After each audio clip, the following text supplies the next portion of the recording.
One of the most important skills that you will need as a UI designer is to be able to design responsively. We're talking about responsive components, responsive elements, responsive screens, so that you don't have to design multiple different screen sizes, but instead you design everything in a way that solves the problem across all screen sizes and device types.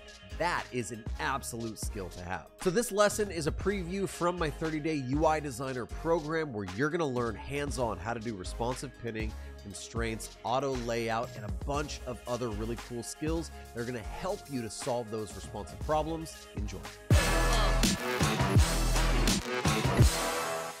Get your thinking cap on, jump right into our file for the day, and that's 6.3 responsive. We're going to be building some responsive navigations up here, as well as a bunch of different responsive cards or UI elements. And I'm going to zoom right into our first element, and it's a really simple photo card. It has an avatar, has a title and a subtitle. You could imagine something back here being some sort of really cool image, and it's built in a really simple way. If we open up the layer panel, you can see all those elements in there. It's just a frame with the background being styled, and you can see the color that we're styling it with.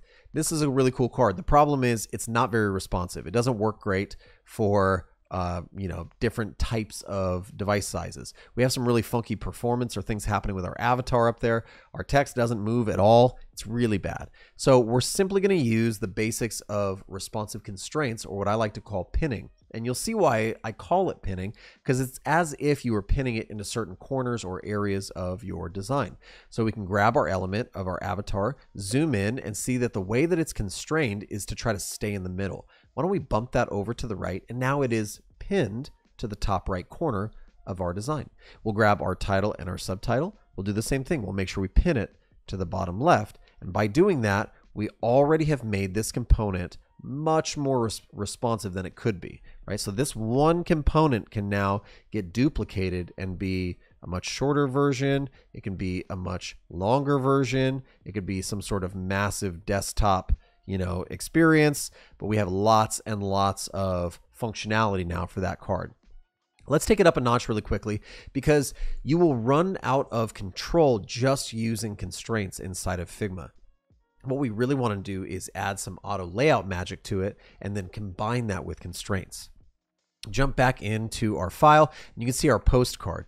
And this technique that I'm about to show you is really more of a thought process. And it goes back to what we were talking about when developers think about layouts.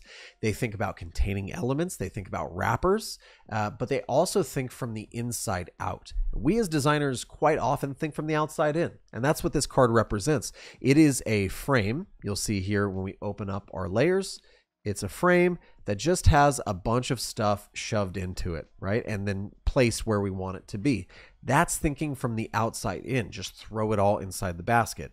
But what we want to do is address the smallest layouts from the inside out. So when I say layout, I'm already thinking about this title and subtitle. They're laid out in a certain direction, right? And then all of these elements seem to be kind of a containing element. So why don't we do that? So what we're going to do is we're just going to duplicate this over. And I'm going to grab all of the elements inside of my post frame there. I'm going to drag them outside and delete that. Okay, we've gotten rid of that big basket, that outside in way of thinking. And we are now going to think from the inside out. And that means I'm going to grab my text and my title. I'm going to hit Shift A, turn those into an auto layout. I'm going to grab all three of these. I'm going to hit Shift A, turn those into an auto layout. And now we can play with this a little bit, shall we? I'm going to drag a version of it down here, and I'm going to fill it with white. I'm going to round the corners by 16. I'm going to give it 16 pixels of padding on the left and right, and the top and bottom. What we got here is already some form of responsiveness, right? I can grab this, stretch it out, but nothing is moving the way that it should. And you might think to yourself, oh, I'll just grab everything, like the individual components, and I'll do that pinning thing. But the problem is, as soon as you initiate auto layout, you've created a parent container. The parent has to control all the children, right? You have some sort of commands you can give to the individual children inside, but no longer can you do that kind of pinning situation that we were talking about. So I'm going to click the parent frame, that's the container or the containing element, and now we have all these little options over here. Well, some of those options are to make sure things are balanced on certain sides. Where do we want to balance things to? But if we double click it, we can also just distribute everything perfectly. That's an immediate way of getting responsiveness. Everything is being distributed perfectly and staying centered, right? If we want it to stay centered and distributed, but towards the top, we can do that by changing our little pattern down there. And if we want to go back to the way it was, we can click everything over to the right.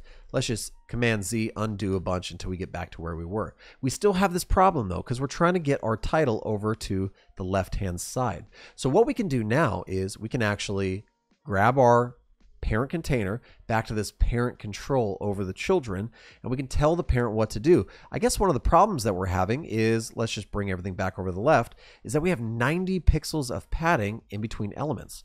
Why don't we turn that back to something a little bit more manageable, like 16? Okay, that's pretty good.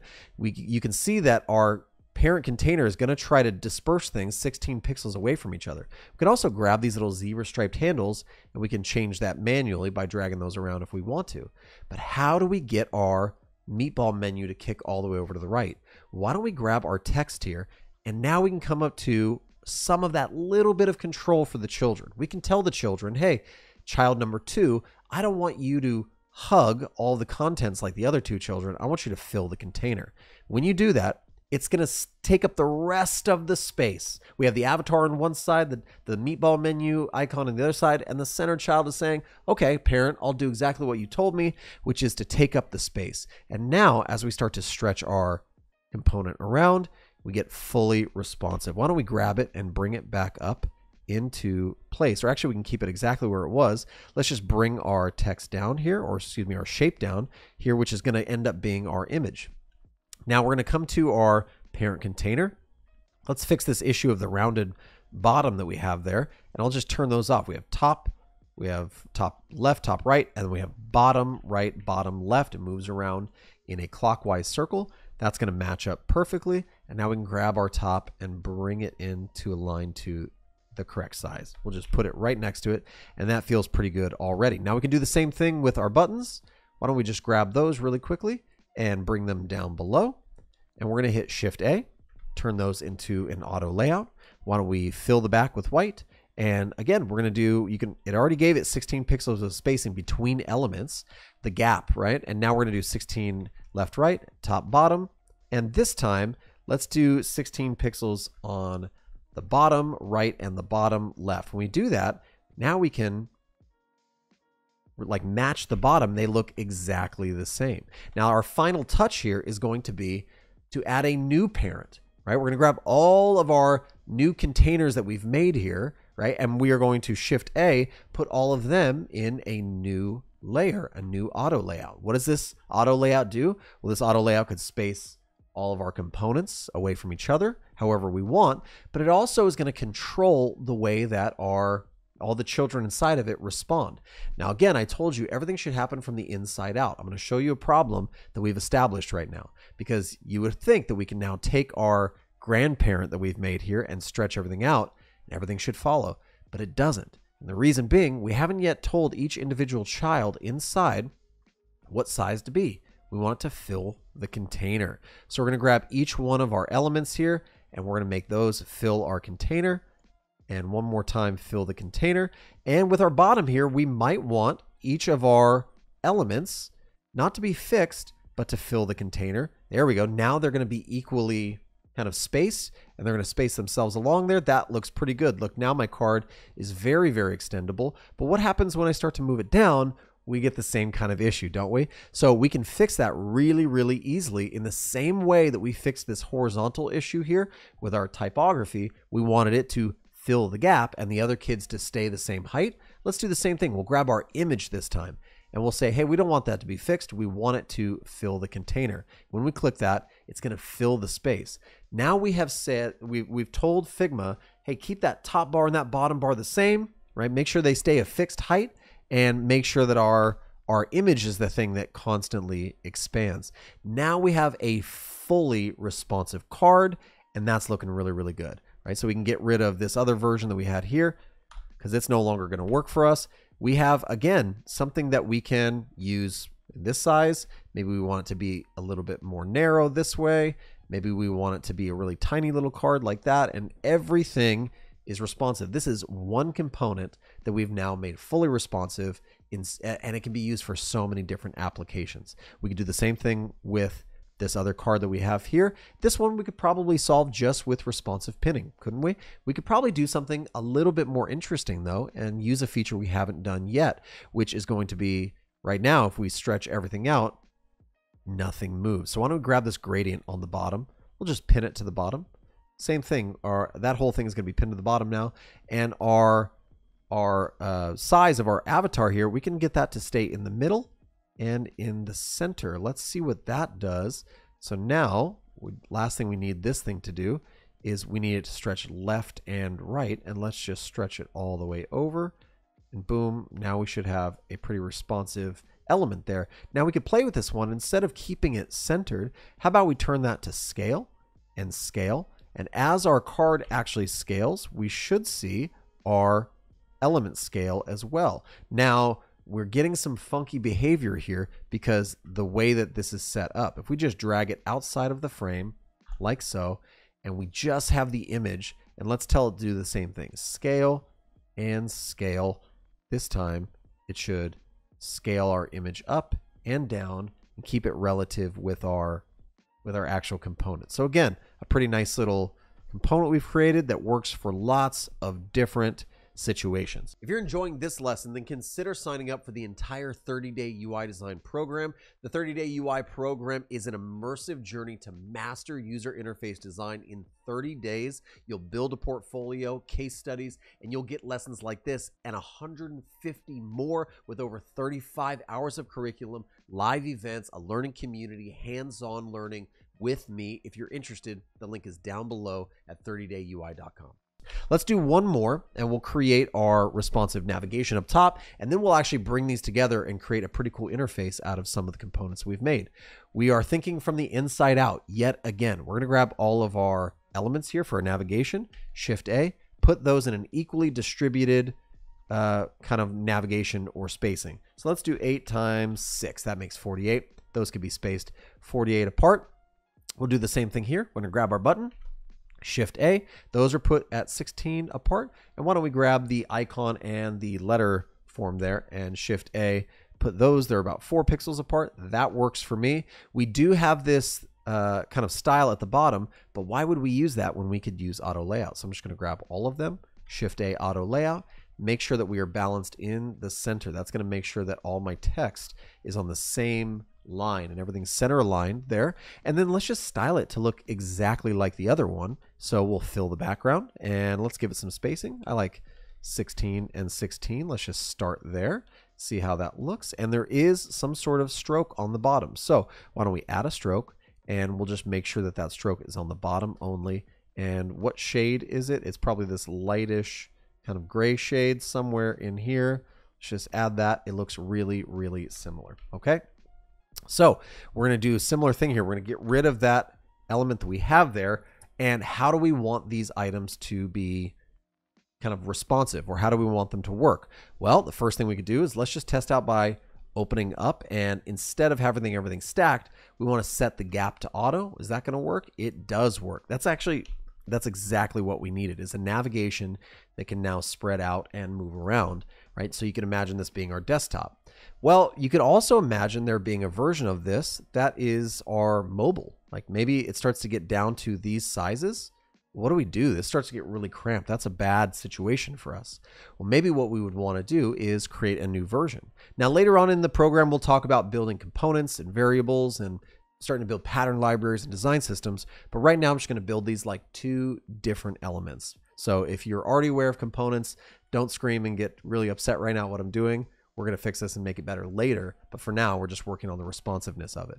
So maybe in this new version, this more mobile size version, I would bring my hamburger menu in, and I'll just hide that version there. Now you'll notice that when I hid that, my buttons were a pretty large kind of portion of the spacing. Everything is kind of hugging, and we can fix that in a couple of different ways. When we hide this, it changed the height. So now my height is 67 and the height here was 83. So if we want to, we could just manually set this to 83 like that. That works.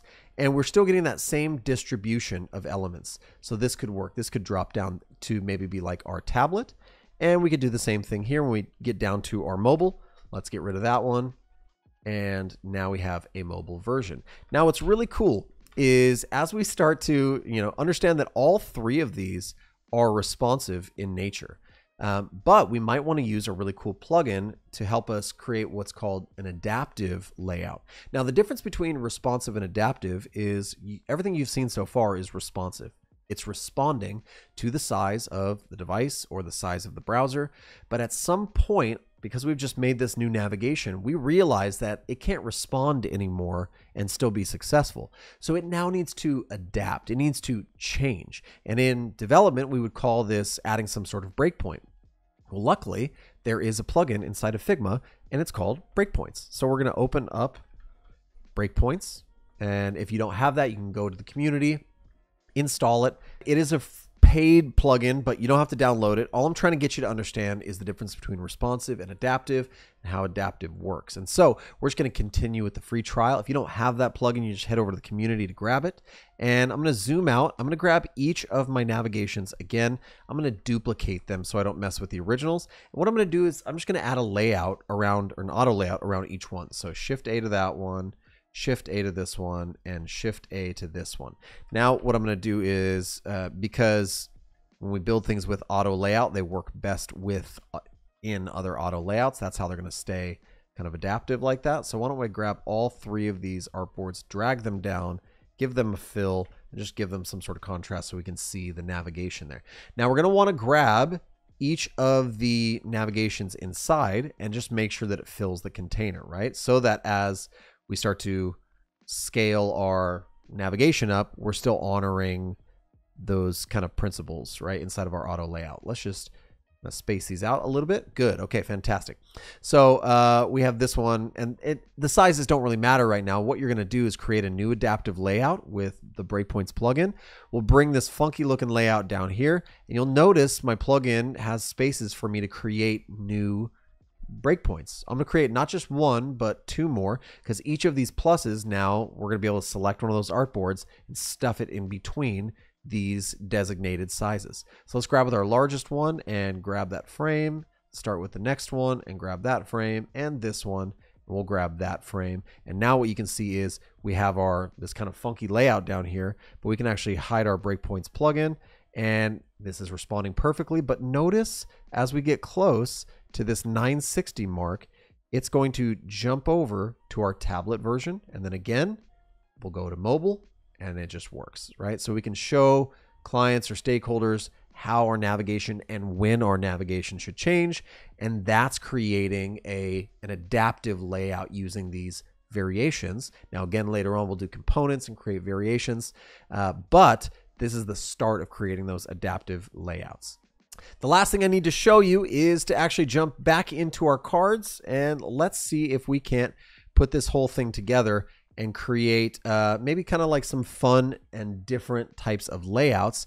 And we'll introduce the idea of min and max width and wrapping items. So I'm going to grab one that looks really fun to me. We'll grab just this postcard. This looks really good. And I'm going to put that inside of an auto layout. So first thing I'm going to do, just to try to stay organized here, is I'm going to call this card, and I'm going to hit Shift A, and I'm going to call this gallery. Okay, so now we have this gallery layer and a card inside. And why don't we grab that card and just copy and paste, and then we can just duplicate a couple of them, right?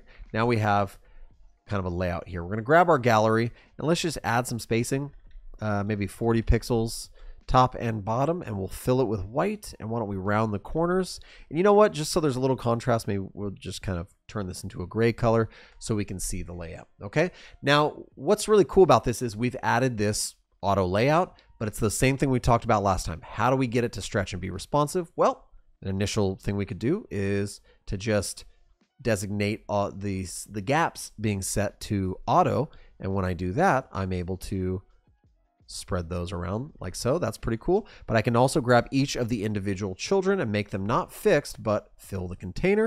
And let's designate the amount of space that we have. Currently, it is set to auto. And as we stretch out, there's no sort of spacing. So we don't want that. Let's go back and hit these to the top left and give them a little bit more, maybe 24 pixels of spacing. Check this out. Now we have our cards are stretching, right? So this is a very like responsive gallery, but as you could imagine this gallery being inside of this website, as it starts to stretch down, we might want it to kick over without using some sort of plugin or third-party tool. That's where the wrapping feature is going to come into play. So why don't we hit the wrap feature just like that? And as it starts to go, like nothing's really changing quite yet because each of these are set to fill, right? Now, if we went back and we changed that to a fixed width, as we start to change the size, it's not going to have room anymore. And it's going to drop these onto a new line. Now that's great, but I liked it when they stretch because look what happens when we drop a card, we get this big ugly gap over here. Let's go back and move those to fill container because we know that responsive is great, right? We love responsive, but now we also want the benefits of that adaptive layout so that things move down to new lines. Well, what we could do is grab all of our cards. I'm going to highlight all the card layers over here because what we apply to one will apply to all of them.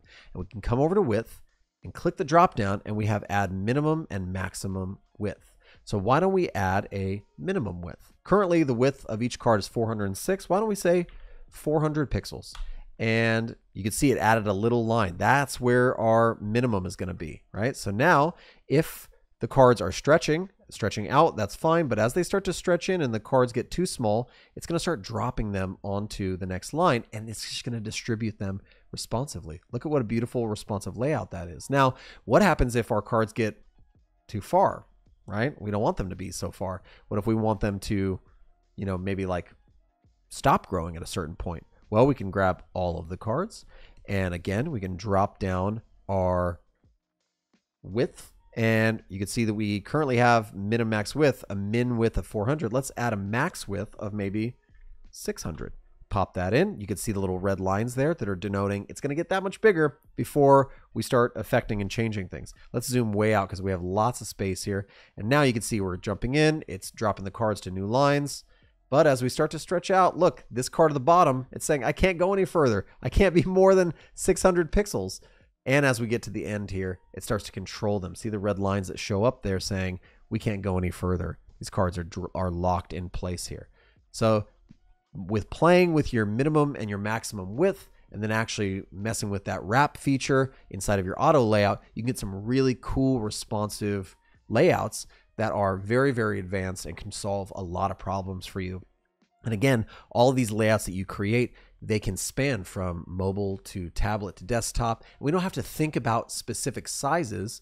And the rule of thumb when we are thinking through responsive and adaptive layouts and these techniques is the old Brad Frost method, who's kind of the granddaddy of responsive design. And he said, make it until it breaks it. We shouldn't be thinking about every single device and trying to create a new layout for every single device. There's too many sizes. So we need to make things responsive. And when something seems like it's going to break, like our navigation was up here, as it starts to get a little too close, right? As our buttons get a little too close, we're going to adapt and change the layout so it doesn't break. For me, this is actually a broken layout. There's not enough space here. I want this breakpoint actually to be a little further back out here so it flips to this version. So make things responsive, adapt them when you need to, and use all the techniques you've learned in this video to accomplish your advanced layout. If you enjoyed the video, make sure you leave a thumbs up, subscribe to the channel. I do lots of videos about UI design, so stick around by ringing that bell so you get notifications when videos like this one come out. And again, if you're interested in the 30-day UI program, the link is down in the description. Hope you're having an amazing week designing amazing things, making amazing things, and building out responsive components. See you in the next one.